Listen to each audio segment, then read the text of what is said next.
English Grammar in Use Lesson 2 ikinci ders Present Simple indiki sadə zaman. İndiki sadə zaman hansı situasiyalarda işlənir? Alex is a bus driver. Alex avtobus sürücüsüdür.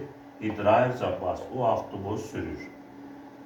İndiki davam edici zamandan fərqi odur ki, əgər olsaydı he is driving a bus, o avtobus sürür.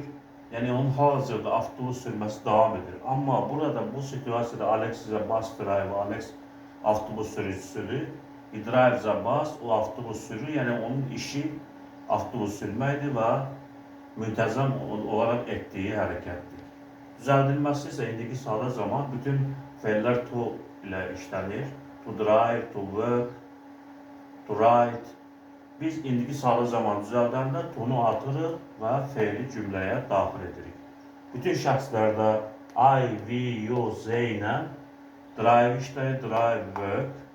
Tonu atırıq, fe'li cümləyə daxil edirik. Üçüncü şəxsin təkində isə biz fe'lin sonuna s və yaxud es əlavə edirik.